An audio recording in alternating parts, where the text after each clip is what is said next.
Calderón y Fox.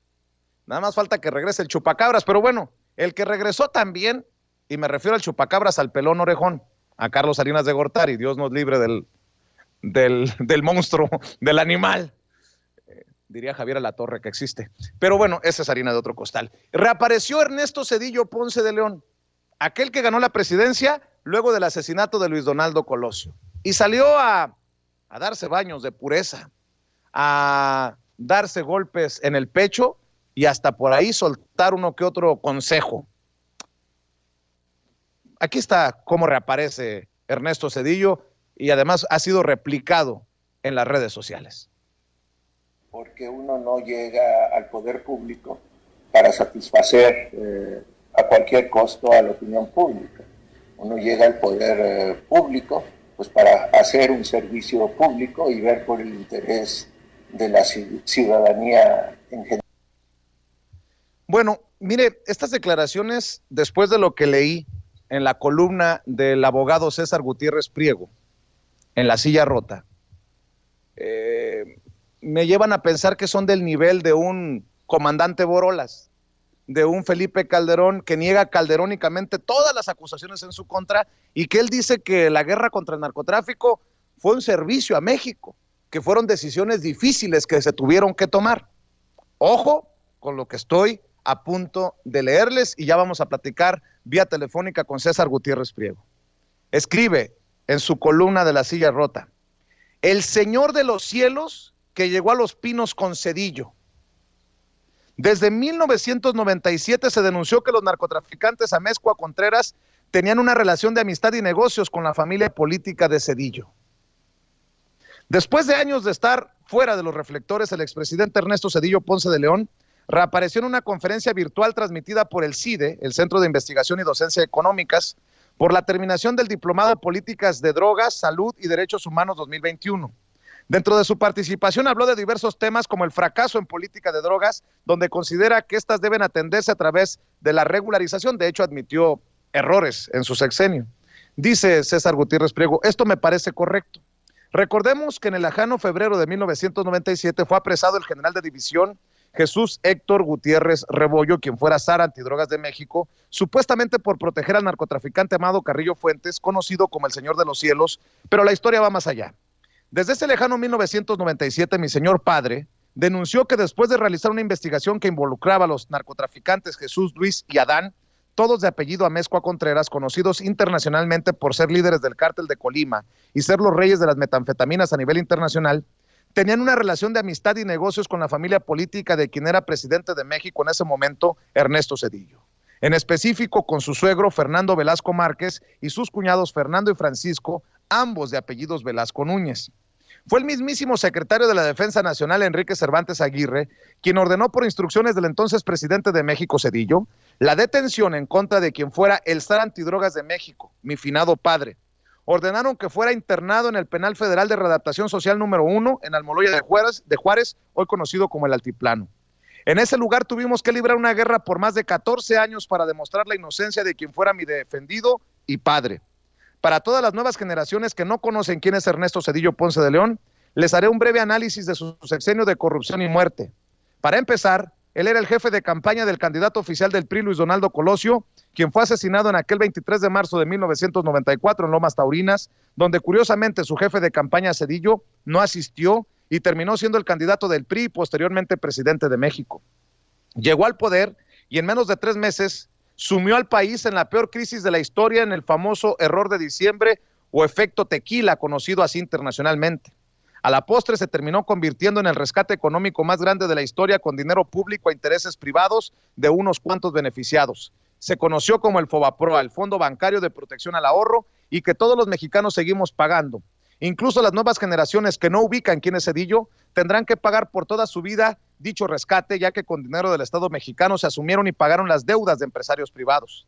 Zedillo remató la red ferroviaria por menos del 3% de su precio real para posteriormente formar parte del Consejo de Administración de dicha empresa transnacional. Sí, así de cínico. De igual manera, no podemos olvidar todas las masacres que existieron en su sexenio como Aguas Blancas, El Charco y Acteal, solo por mencionar algunas. Pero en lo que a mí respecta, no puedo dejar pasar el hecho de que los vínculos que se denunciaron en ese momento de su familia con el cártel de Colima Le costaron a mi señor padre la libertad, a mí como su hijo, que fuera secuestrado y torturado por personal militar. Utilizaron todo el poder del Estado para callarnos y amenazarnos. Eran dueños de todos los medios de comunicación. Los periodistas solo eran lectores de los boletines oficiales de la extinta PGR y de la Presidencia de la República. Utilizando el más viejo y eficaz de los sistemas, destruyeron la imagen y credibilidad de mi padre y mi familia, para que en caso de filtrarse la noticia de los nexos de la familia política del quien era presidente de México, no hubiera eco y así cuidar el buen nombre e imagen de la Presidencia de México. Sigue esta columna que creo que es urgente que usted lea, que es importante que usted no deje pasar. Y por lo cabronas de las acusaciones, de los señalamientos, me da mucho gusto saludar a César Gutiérrez Priego, al abogado César Gutiérrez Priego, quien orgullosamente forma parte de la familia Sin Censura y quien una vez más deja la víbora chillando porque habla, así como el programa, sin censura, en donde él se pare, en donde él escriba, en donde él hable.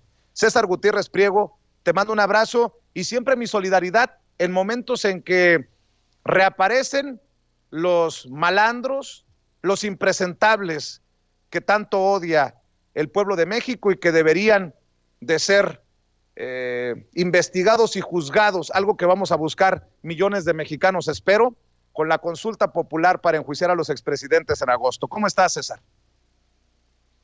Vicente, como siempre, un placer saludarte a ti y a todo el auditorio. Querido César, qué fuerte lo que escribes sobre Ernesto Zedillo, desde tu tortura, desde la persecución contra tu padre, me recuerda lo que me ha narrado Jesús Lemus, nuestro colega Jesús Lemus, periodista de a pie, escritor, quien fue mandado a un penal de máxima seguridad con los capos de capos del narcotráfico injustamente, luego que intentara desde la trinchera periodística destapar algo que le molestó mucho a Calderón y para lo que le ayudó Genaro García Luna. Cortados con la misma tijera, así lo entiendo yo. Muy fuerte lo que escribes en La Silla Rota, querido César. Mi querido Vicente, lo que pasa es que la gente, y más estas nuevas generaciones que van a pagar durante toda su vida el Fobaproa, porque todavía nos faltan más de 50 años para seguirlo pagando, no saben ni siquiera quién fue este personaje. Y este personaje realmente es un hombre mezquino, es un hombre con una personalidad frágil, es un hombre que tenemos que recordar que llega al poder de rebote, que muy probablemente fue el que más se vio beneficiado con la muerte del candidato oficial y que curiosamente, siendo su jefe de campaña, no lo acompañó el día de ese magnicidio que se llevó a cabo. Pero que para que la gente pueda tener un contexto, hay muchas cosas que son públicas y que se pueden dar a conocer. Incluso esta información como tal no es una información que nunca se haya dado a conocer, se dio a conocer en su momento, pero como yo te lo decía, ahorita que comentabas tú, para mí son benditas redes sociales, porque gracias y a la decisión incluso personal que yo tomé de estar en un medio digital donde no se tuviera línea editorial y donde yo tuviera la oportunidad de hablar sobre cualquier tema, es que puedo denunciar este tipo de situaciones que viví yo, vivió mi familia, que incluso fueron muy complicadas por la parte, no solo de lo que se vivió, sino también por la parte familiar, porque resultó que somos varias familias y hubo muchas cuestiones por ahí muy complicadas y hubo muchos ataques muy fuertes al grado de haberme secuestrado a mí, secuestrar a mi hermano, el que sigue de mí, mi madre tener que huir del país, y muchas cuestiones que fueron muy complicadas, pero que independientemente del resentimiento que yo pueda tener en contra de esta persona porque lo que viví de carácter personal, yo siempre muestro los documentos, yo no hablo porque se me ocurrió, ¿no? Y tan es así que tú viste que el día de ayer en las redes sociales yo saco un oficio que ya había yo sacado anteriormente, en donde se menciona a Líbano Sáenz de haber recibido dinero por parte de Amado Carrillo Fuentes, quien era secretario particular de Zedillo, y que el mismo Amado Carrillo le dice directamente a un informante de este grupo de la Quinta Región Militar que ellos habían apoyado económicamente la campaña política del candidato ahora presidente, Ernesto Zedillo Ponce de León. Y la gente cuando desconoce, porque obviamente cuando pasa la detención de mi señor padre, pues para la gente fue como que un shock, porque mi padre en menos de 43 días se convirtió de ser uno de los militares que durante toda una trayectoria militar había hecho de su vida una insignia de trabajo, de incorruptibilidad, había sido condecorado por el gobierno de los Estados Unidos, por la DEA y por el Congreso de los Estados Unidos, por esa lucha contra las drogas, y en menos de 43 días se convierte supuestamente en un protector de un narcotraficante al que la única vez que estuvo detenido, él lo detiene en 1989. Y después vinieron toda esta serie de, como te digo, boletines que en aquellos entonces los medios de comunicación lo único que eran traductores de los boletines que se daban por parte del gobierno federal, porque tenemos que recordar que salvo muy honrosas excepciones como don Julio Scherer con Proceso, los demás medios de comunicación lo único que hacían era los boletines que les entregaba la Presidencia de la República, era las noticias y no había forma. Al grado de que muchos periodistas investigadores escriben sobre mi señor padre, sobre el asunto, sobre lo que se vivió, pero siguen utilizando la versión oficial del boletín que dio a conocer la PGR, Presidencia de la República. Algunos incluso siguen manejando a mi padre como José de Jesús Gutiérrez Rebollo, cuando mi padre se llama Jesús Héctor Gutiérrez Rebollo. Y así hay un sinnúmero de situaciones y de historias que la gente no ubica y que no conocen, y que así como lo hice del conocimiento en mi programa sobre lo que pasó con el general Ricardo Martínez Perea, la intención es, a lo mejor este sábado, hablar personalmente de mí, de lo que yo he vivido, del libro que yo escribí que se llama El litigio de mi vida, de estos 16 años de lucha respecto a la parte legal del asunto de mi padre, pero desde mi perspectiva, desde lo que yo viví, desde lo que yo sé, puedo comentar, y de lo que existe en la causa penal. Porque es importante que la gente pudiera entender cómo no solo manipularon toda la información y que prefirieron en este caso sacrificar a una persona honorable, a un general honorable, a un tipo que la realidad es que en la misma causa penal viene, y lo explico en el libro y pongo datos, en donde mi padre entregó durante toda su trayectoria militar más de $60 millones en decomiso a la Secretaría de la Defensa Nacional, que si la intención hubiera sido hacer dinero, pues mejor te los quedas y no los entregas. ¿Se me explicó? Hay un sinnúmero de situaciones que la gente no puede entender, pero que tienen que ver con esta situación en que mi padre comete el error de realizar investigaciones en contra de un grupo de narcotraficantes que eran los reyes de las metanfetaminas, y que ahí sí, sin querer, no como lo que pasó con el general Cienfuegos, ahí sí sin querer se terminan cruzando con la familia del presidente de la República, en este caso con la familia política, con el suegro Fernando Velasco y con los cuñados, que tenían una relación ligada y de negocios con los hermanos Amezcua Contreras, quienes estaban conocidos en su momento como los reyes de las metanfetaminas, ese cártel de Colima, que posteriormente se convierte en cártel del Milenio y que al día de hoy lo conoce la gente como cártel Jalisco Nueva Generación, para que ubiquen de qué tipo de personajes estamos hablando. Y que en su momento mi señor padre, que empieza a realizar esos trabajos de investigación, porque para que la gente también lo entiende, yo amé y quise demasiado a mi padre, porque aparte yo tuve la oportunidad de escoger a mi señor padre, y yo de ese gran cariño y de ese gran amor no puedo perder de vista que mi padre era la persona que se encargaba de hacer el trabajo duro y complicado en el ejército mexicano, y que la gente hay muchas cosas a lo mejor que desconoce, y que te lo puedo decir aquí como primicia, y que viene la causa penal de mi señor padre. La gente no sabe que quien detuvo a Raúl Salinas de Gortari fueron elementos de la Quinta Región Militar por órdenes de quien era el presidente de la República en aquel entonces, Ernesto Zedillo Ponce de León, porque no había nadie más que se aventara a hacer el operativo. Y así hubo un sinnúmero de situaciones que mi padre siempre en ese interés, ¿no? A lo mejor de este mismo ambiente militar de yo soy bien macho y yo soy bien cabrón, pues siempre hizo el trabajo que él consideraba que a lo mejor otros no podían hacer y que él tenía la gente preparada para poder realizarlo. Y en esa investigación donde se vio involucrada la familia política del presidente de México, mi padre se le hace del conocimiento al secretario de la Defensa Nacional, tan es así que por eso muestro ese boletín que manda, realmente se llaman, de forma interna se llaman radiogramas en aquel entonces, ahora son 6, ¿no? Que son correos electrónicos de imágenes, que son como interinstitucionales, y que es información confidencial que se maneja nada más, y que el comandante de región, que era mi padre, se la manda directamente al secretario de la Defensa.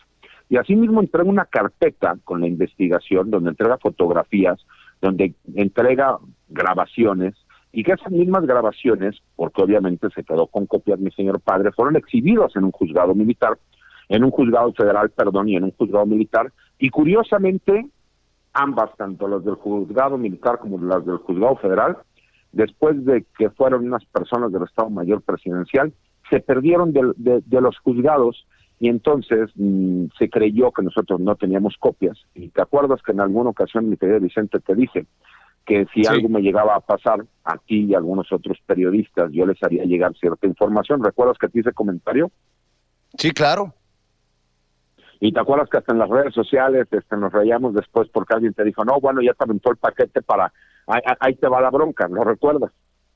Sí, claro que me acuerdo, pero lo asumo con toda la responsabilidad y con todo el honor, querido César. Bueno, pues mi querido Vicente, hay veces que la vida te pone en el lugar en donde tienes que estar. Y para mí, créeme que fue como caído del cielo que un personaje impresentable como Ernesto Zedillo volviera a reaparecer dando esa clase de consejos, porque a mí me da la oportunidad de decirle a la gente para que conozcan cuál es la realidad de qué fue lo que sucedió. Y no es el que hable un hijo resentido, no. El que va a hablar es un abogado que tiene las pruebas de una causa penal en donde demuestra exactamente qué fue lo que sucedió y cómo sucedió. Y explico cada uno de los puntos en ese libro que ya escribí, que ya tengo, que ya está en una editorial norteamericana, pero que no he terminado de decidir la publicación, porque desafortunadamente hay muchos actores políticos que son mencionados desde aquel 1997 y años posteriores, y que aparecen en esa causa penal, y que al día de hoy muchos de ellos son diputados, algunos senadores, y hay hasta un par de gobernadores. Pues créeme que la presión de las amenazas que he estado recibiendo desde hace varios años, pero que se han intensificado en los últimos meses, es grande. Eso no quita que mi compromiso es con la verdad y con limpiar el nombre de mi padre, como se lo dije yo en alguna ocasión a alguien. La gente tiende a hablar ya por las narcoseries, porque aparte fue, y para que la gente lo pueda ubicar, cuando a mi padre, que lo debieron haber mandado a una prisión militar, no lo mandan a una prisión militar, sino que lo mandan a una prisión federal, pero aparte la más dura de las prisiones federales, que en aquel entonces era el Moloya y que hoy se llama como el Altiplano, fue con la intención de que no hubiera oportunidad de que se filtrara ninguna información. El mismo secuestro que se hace hacia mi persona y hacia mi hermano, el que sigue de mí, mi hermano Israel, y que fue todo el terror que infundieron alrededor, fue con la intención de que esa información no se filtrara. Incluso por ahí hay algunas personas en una entrevista en vivo, me estaban haciendo una entrevista en vivo, Rubén Luengas, y le digo, no sé si tú recuerdas, yo soy hijo del general Gutiérrez Rebollo, y tú tuviste que ir de México por una investigación que hiciste, en donde entrevistaste a elementos militares que te manifestaron que la familia de Zedillo estaba metido con los narcotraficantes en Amezcua Contreras. Y entonces él dice, sí, efectivamente así fue, que se fueron llevando las cosas, y bueno, se dio a conocer esa parte, pero la gente no termina de ubicar, porque fueron tantos años de decir mentiras y nosotros no tener la oportunidad de dar réplica, que yo lo que quiero, independientemente de la publicación del libro o no, por lo menos es explicarle un poco a la gente desde mi perspectiva y lo que yo viví como abogado litigante, como su abogado defensor, que tuve que empezar desde ir a sacar las copias, porque en ese pleito de familias, cada familia tenía diferentes abogados y era como que todo un rollo, ¿no? Porque salió medio ojo alegre mi papá,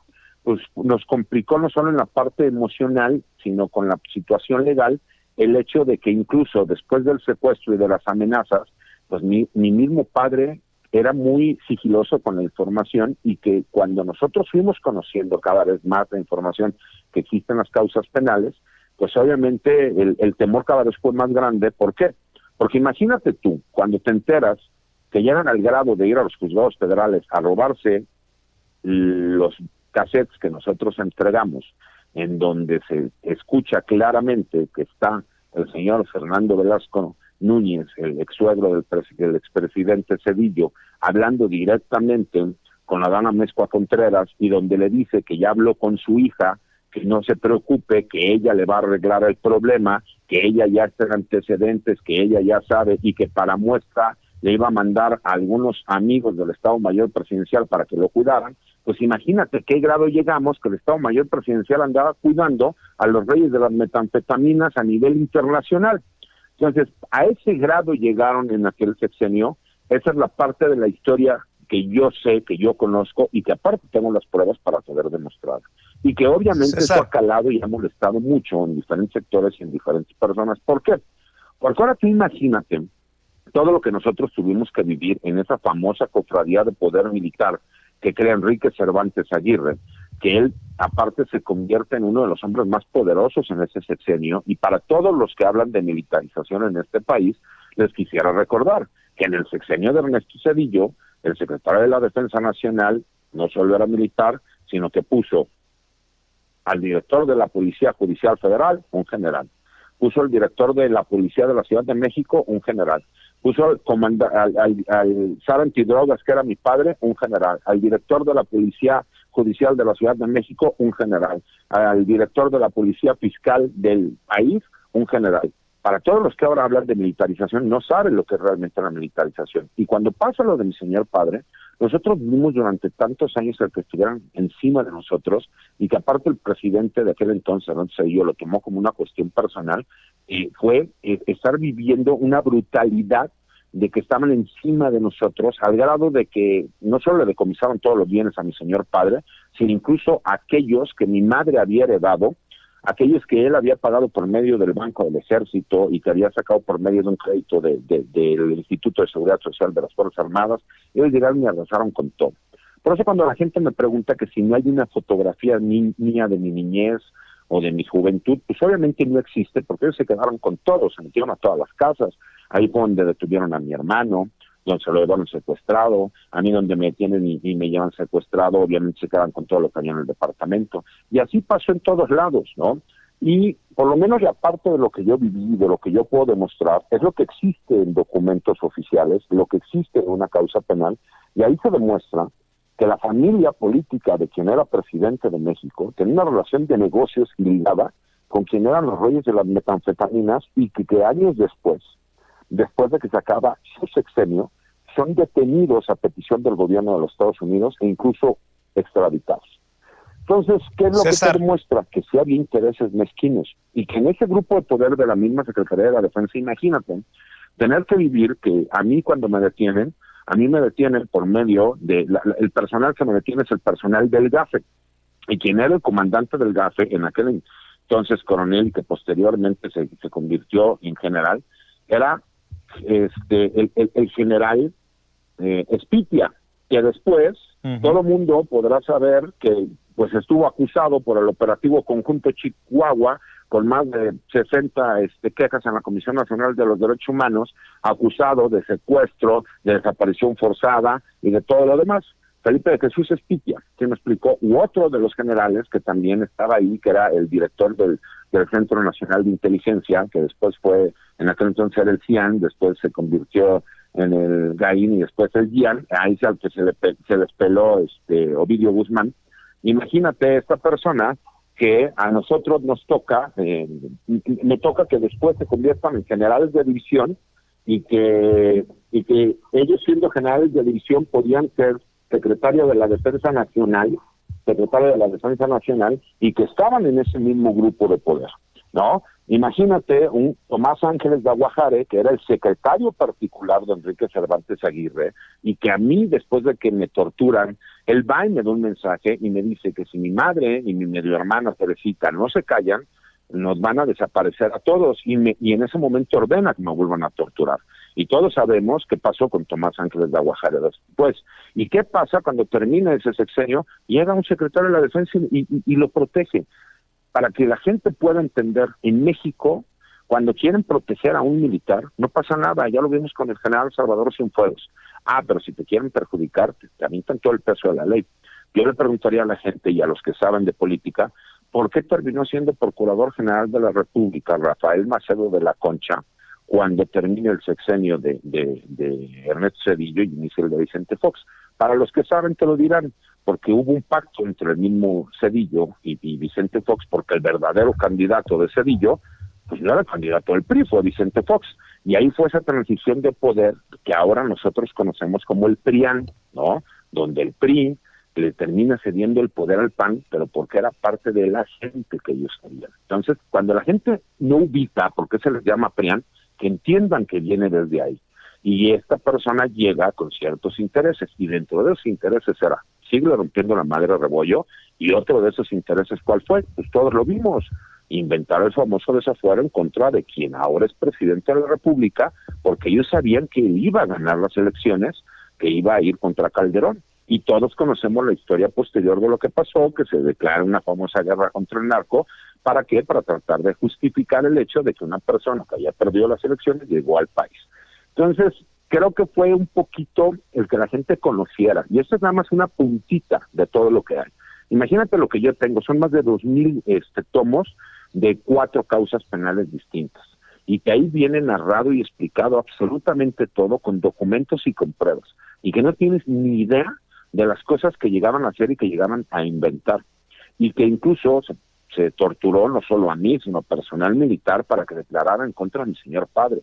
Imagínate tú todo lo que ¿qué pensaría la gente si de repente yo les demostrara que el supuesto chofer que denunció a mi padre, están las declaraciones ahí de él ante un juzgado federal donde él dice que fue torturado y lo obligaron a declarar eso? ¿O qué pensarías tú del famoso departamento que decían que mi padre supuestamente no podía pagar, que quien lo pagaba realmente era la Secretaría de la Defensa Nacional y que era por $1,200?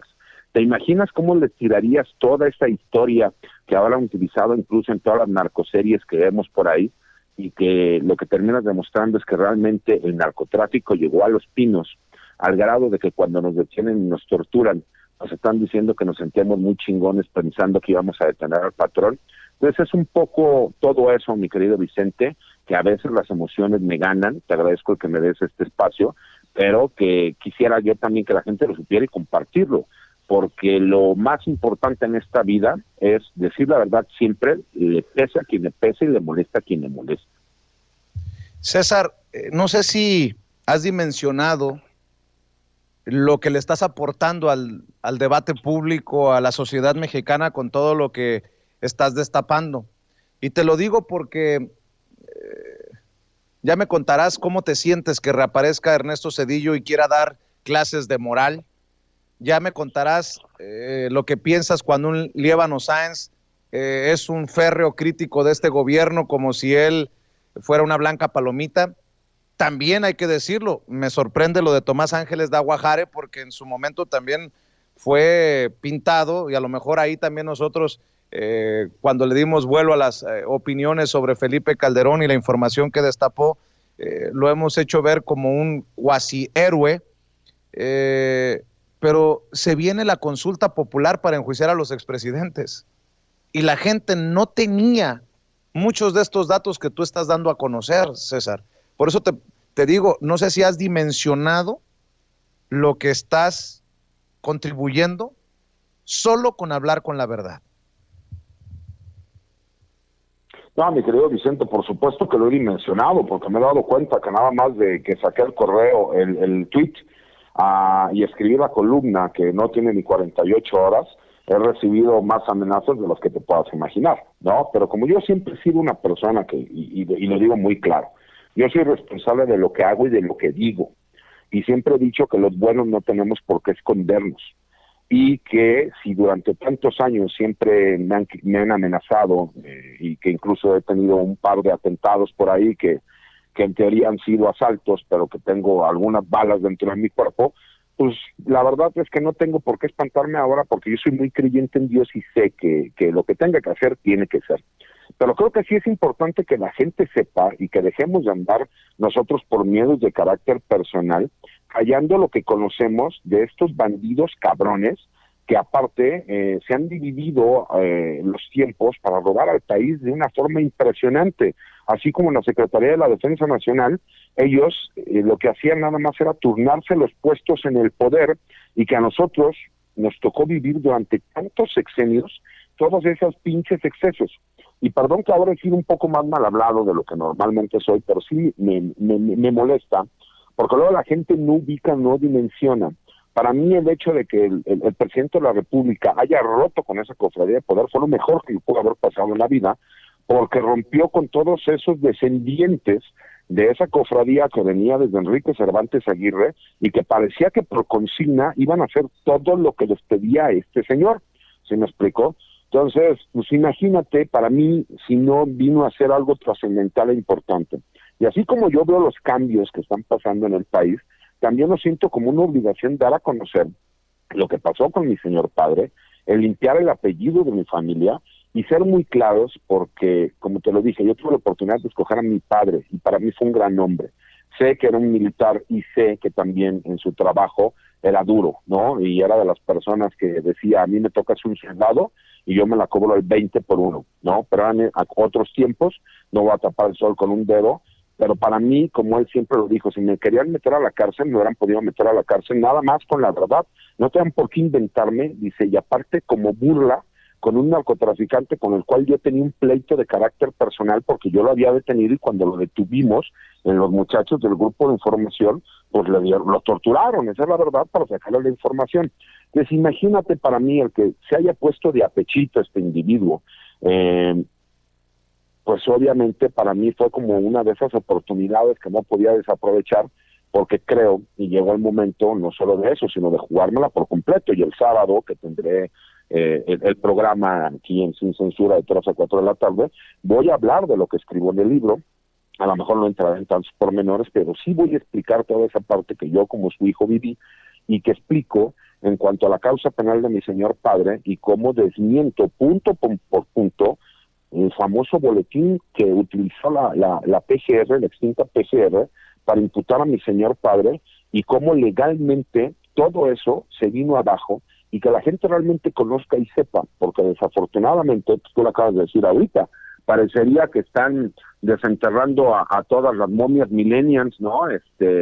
Que pues yo creo que la chamacada está pegando fuerte, porque imagínate qué figuras pueden tener para andar desenterrando expresidentes y personas que lo único que han hecho es robarle a este país, y que aparte con una impunidad y con un poder impresionante lo siguen haciendo, y que no los tocan pero ni con el pétalo ni una rosa. Entonces por lo menos que la gente sepa cuál es la verdad, qué es lo que pasó y por qué todos tenemos que estar alerta de no permitir que esta clase de cabrones vuelvan a llegar al poder, porque hicieron lo que la gente ni se imagina. Y sí considero que es mi obligación, por lo menos en esta, que es la que yo viví, de platicarles qué viví, cómo lo viví, y cuál es la verdad de lo que viene en la causa penal, lo que es la realidad de lo que se vivió, y no las historias que después se fueron convirtiendo en narcoseries y que la gente dio como un hecho cuando no tienen que ver nada con la realidad.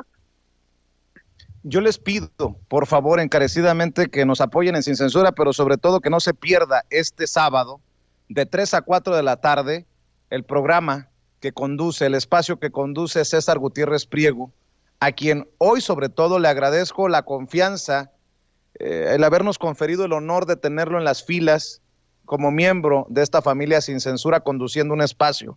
Precisamente es en estos momentos cuando vale la pena, sobre todo, abrir espacios a voces como la de César Gutiérrez Priego. Yo le pido que esté al pendiente de Sin Censura TV y Sin Censura Media el sábado de 3 a 4 porque va a dejar la víbora chillando como la está dejando hoy. César, antes de dejarte ir y agradecerte tu generosidad, que siempre estás al pendiente para compartir información sin censura con la audiencia, déjame preguntarte, porque tú eres abogado de carrera y a eso te dedicas, es lo que te da de comer. Después de la invitación a que conduzcas un espacio en Sin Censura, pues ya también le has entrado de cabeza a los medios de comunicación. Me interesa saber tu opinión acerca de algo que yo he platicado contigo en cortito y contra lo que estamos también, así como con tus verdades tú estás combatiendo a estos corruptos, nosotros también desde esta trinchera buscamos exhibir a los corruptos, a los prostitutos de la información. ¿Cómo ves el escandalazo de la mano política detrás de disquemedios independientes como este de Loret y de Broso? Te lo pregunto con mucho respeto, si no le quieres entrar, pues no le entres, pero me llama mucho la atención lo que pueda opinar un hombre que dedicó o ha dedicado su vida, su carrera a las leyes, que ahora le entra a los medios de comunicación y se da cuenta, pues yo digo, déjame darme golpecitos en la espalda, que sí hay medios comprometidos con la verdad como Sin Censura, en donde no hay línea, y luego te das cuenta de la porquería que hay en esos espacios. No sé si quieras compartir tu opinión. No, por supuesto que la comparto, pero aparte voy más allá. Yo en su momento, cuando Broso tenía su programa, lo traté de contactar varias veces para ver si me daba la oportunidad de dar a conocer por lo que, por ejemplo, hoy estoy dando a conocer contigo, o que en su momento la periodista Carmen Aristegui me abrió los micrófonos para poder darlo a conocer, y lo dio a conocer de forma íntegra, ¿no? La verdad es que Broso jamás nos dio la oportunidad, y pues nada más nos anduvo por ahí haciéndose tonto, al grado de que yo conocí a una de sus hijas que estudió. Por medio de ella dije, bueno, pues a lo mejor esta es la forma de poder entrar, con todo y que ella es mucho más chica, y la verdad es que no. O sea, él en cuanto supo el tema me dijo no, y me mandó al carajo. Pero con Loret incluso puedo ir más allá. Yo a Loret lo conocí porque íbamos al mismo club deportivo. Te lo puedo decir, pues me tocó ver las nalguitas blancas que tienen, por así decirlo, perdón por la expresión, pero pues entramos al mismo vapor, ¿no? Y en algún momento yo le dije que si no había la oportunidad de que nos pudiera apoyar, porque a mí me interesaba mucho el que se pudiera llevar a cabo, y él me manda con una persona de su producción, y la persona de su producción me dijo que el tema era muy complicado, que lo iba a analizar, pero que de entrada cuánto ofrecía yo. Cuando yo pregunté cuánto ofrecía yo, me decía sí, ¿cuánto ofrece usted para que le podamos realizar la entrevista? Y no podría ser en televisión abierta, tendría que ser en radio. Dije, es que no ¿Te entiendo. estaban cobrando? Sí. Perdón, Dije, mire, César, le voy a perdón, poner un César. ejemplo. César. Dime. Perdóname que te interrumpa porque esto es revelador. ¿Te cobraban de la producción de Carlos Loret de Mola con la gente que te envió por entrevistarte? Sí, claro, y me dijeron que no podía salir en la televisión, que nada más sería en el radio, y que me costaría $25,000 que él me hiciera una entrevista. Y te lo digo así como te lo estoy diciendo ahorita. Así como en su momento también me tocó, porque busqué a Joaquín López Dóriga, y con Joaquín López Dóriga cobraban $50,000 para hacerse una entrevista. Y lo puedo decir abiertamente, se me explicó, y si me quieren demandar, lo hacemos porque tengo testigos, se me explicó de que se llevaron a cabo ese tipo de pláticas, y cobraban si tú querías que te hicieran una entrevista. No mames. Perdón, me salió del corazón, del alma. A nosotros nos acusan, nótese mi sarcasmo, de querer cobrar 10,000 pesos por entrevista. Guadalupe Lizárraga y sus lacayos, imagínese usted, no, obviamente, con mucho respeto lo digo, pero carambas, César, has dejado la víbora chillando. Y al final, pues déjame tu reflexión, ¿qué piensas de todo este escandalazo? Era cuestión de tiempo. De hecho, creo que la rúbrica, creo que quedaría perfecto, la cereza del pastel, con lo que tú dices en un tuit con el que anuncias precisamente tu columna en La Silla Rota. Puedes decir una mentira claro 1000 veces, pero la verdad siempre saldrá a la luz tarde o temprano, querido César. Así es, mira, yo te voy a ser muy honesto, de Broso no te puedo decir más que el hecho de que me negó el espacio, la verdad es que no hubo nada más, pero con Loret, esta persona con la que él me mandó, que íbamos al mismo club deportivo, que te digo que, bueno, lo conozco encuerado porque entrábamos al mismo vapor, me cobraban $25,000, así te lo digo claramente, por hacerme una entrevista entre 15 y 20 minutos en radio, nada más, así. Y fue cuando yo dije, no, bueno, pues si yo tuviera esa cantidad de dinero que ustedes me están pidiendo, pues mejor lo utilizaría para otras cosas y no para venir a hablar con ustedes. O sea, se acabó, el tema nunca lo volví a tocar, incluso después de eso, ya el encontrarnos a lo mejor en el mismo club deportivo al que íbamos, él trataba de evitarme y se hacía pendejo, ¿no? Pero te lo digo, igual en su momento, incluso tengo amigos que te lo pueden decir, con López Dóriga también lo busqué para que me pudiera dar un espacio para hablar sobre estos temas, y ahí incluso era más caro, eran $50,000. Entonces te lo digo así con los pelos de la burra en la mano, y igual si me quieren demandar nos vamos a los juzgados y ahí yo lo demuestro porque tengo los testigos para demostrarlo. O sea, ¿periodistas de dónde? Más bien son prostitutas de la información, con todo respeto. Chingado, César, con esta información que acabas de dar, dice la gente que se nos está yendo la oportunidad del yate, como el de López Dóriga, y el apartamento en Miami, como el de Loret de Mola. Nótese mi sarcasmo, pero a ver, mi querido. Creo, Vicente, por ejemplo, yo soy abogado penalista. Aparte de ser penalista, soy especialista en derecho penal militar. Pero yo no llevo asuntos de narcotraficantes, por ejemplo, que todos los abogados se pelean por llevar esa clase de asuntos, y a mí me buscan muchísimo para llevar esa clase. pero mi ideología no me lo permite. A mí me gusta el dinero, por supuesto, me gusta para vivir bien, pero no para amasar riquezas. Si yo quisiera amasar riquezas, yo lo podría hacer de otra forma. Si me pongo a defender narcos, se acabó. Pues si me sé el camino, pues si defendía a mi señor padre y a mi padre todavía fueron peores, porque era todo el peso del Estado encima. A los narcotraficantes por lo menos ni siquiera les tocan su dinero y ni sus propiedades. Pero aquí, mi querido Vicente, es un compromiso que nosotros tenemos. Y por eso cuando llegó la invitación de Sin Censura, dije sí, porque aquí jamás en la vida me han dicho que no puedo hablar de un tema y jamás en la vida me han dejado de apoyar respecto a lo que yo quiero hablar. Así sea contrario, si me explico, a cualquier otra cosa. Como lo que tú me decías de Tomás Ángeles de Aguajare. Él sale a hablar todo esto de Felipe Calderón, pero la gente no se acuerda que él fue subsecretario con Calderón. Lo que pasa es que él quería ser secretario de la Defensa, y lo peor de todo es que sí pudo haber sido secretario de la Defensa, porque él ya estaba incluso en pláticas, ya como retirado, y en ese golpeteo de poder tan grande que existe en la Secretaría de la Defensa Nacional, pues también le pegaron, y qué bueno para que sintiera. Les decía yo no hace mucho a un general, ¿cómo serán los generales de división que cada vez los hacen menos resistentes? Mi padre se aventó más de 13 años en una prisión de máxima seguridad en México y salió siendo un hombrecito y nunca lo escuché que se quejara de absolutamente nada. Tomás Ángeles de Aguajare estuvo 1 año en una prisión federal y salió muriéndose. Y el general Cienfuegos estuvo 1 mes y no, bueno, ya se andaba muriendo también. Entonces, pues como que ya no los hacen tan resistentes, mi querido Vicente. Querido César, ¿dónde encuentran tu trabajo? ¿En dónde te siguen en Twitter? Obviamente que te vean, te escuchen de 3 a 4 el sábado en Sin Censura TV y Sin Censura Media, en estos canales, orgullosos de tenerte como miembro de la familia, pero yo creo que es importante que la gente lea también lo que escribes en La Silla Rota, lo que escribes en estos medios también independientes. Mira, mi querido Vicente, mi Twitter es @CésarGutiPri, incluso tengo como un tweet fijado, el litigio de mi vida, así se llama, es un extracto del libro que escribí, que se llama de igual forma, el litigio de mi vida, y la columna que escribí el día de hoy, ¿no? En donde explico cómo el narcotráfico con el Señor de los Cielos, que es Amado Carrillo, llegó a Los Pinos en el sexenio de Cedillo.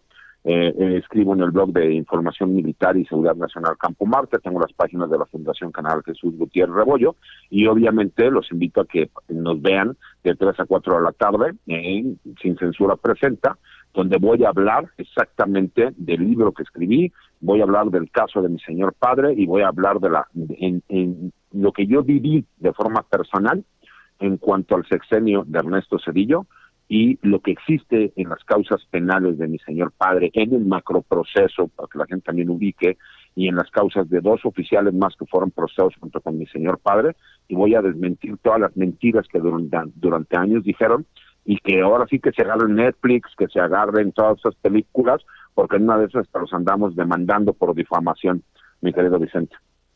Pues qué cabrón va a estar el programa, te mando un abrazo y ya sabes que se te quiere, se te admira, se te respeta. Recabroncísimo César Gutiérrez Priego. Al contrario, Vicente, es un honor y un placer contar con tu amistad y con un espacio aquí con ustedes. Saludos a ti, saludos a César y a todas las personas que nos miran y nos escuchan.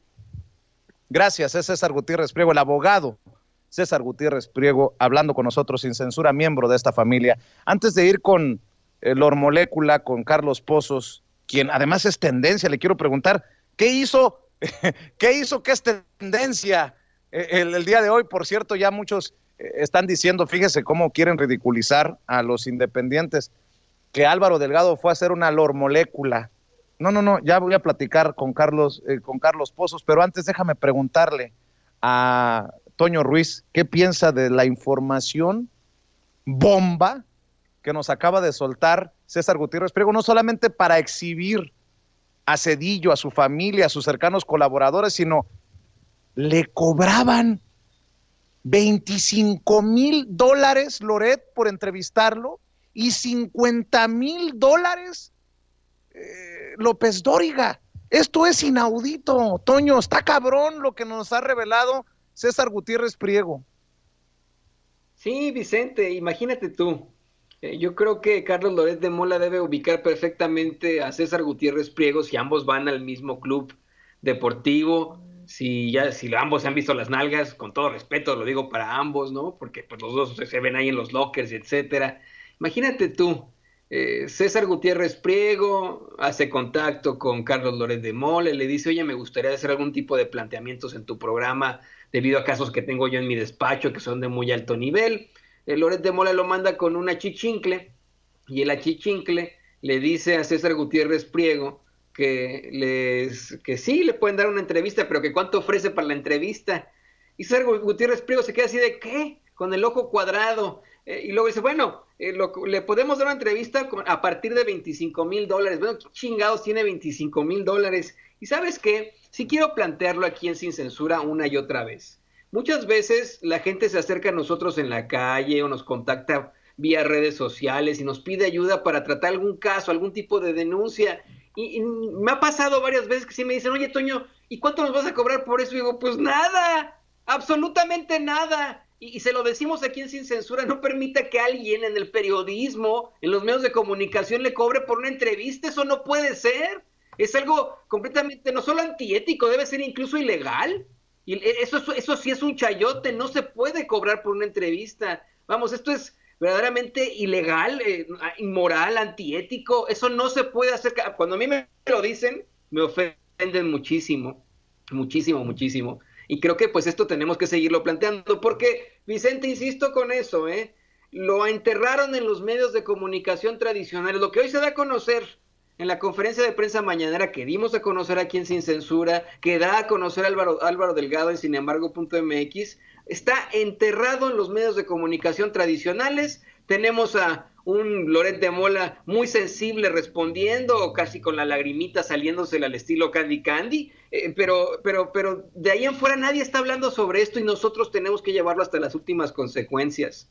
A pesar de que los bots de latinos nos ataquen y estén, porque tienen bots, eso es lo que más me llama la atención. Uno ve sus cuentas, es otra cosa muy chistosa, ¿no? Estas cuentas que están atacando a Regeneración, a Sin Censura, sin embargo.mx, me puse a ver varios perfiles de estos tipos y tipas, y son evidentemente bots o trolls. Y Entonces, así para de, que quede claro, estamos con Loret, pero o sea, uno no publica solamente de eso, ¿no? oye, y nada más para que quede claro lo que nos recuerda Enrique Legorreta, que tienen sus oficinas en Montes Urales, la calle en donde pues han sido exhibidos uno que otro corrupto, corruptazos. Ahí se las dejo de tarea. Me pregunta mi amigo Carlos desde Nuevo León, ¿cuánto le cobraste a César Gutiérrez Priego por el espacio? Obviamente, nótese mi sarcasmo. Ay, carambas.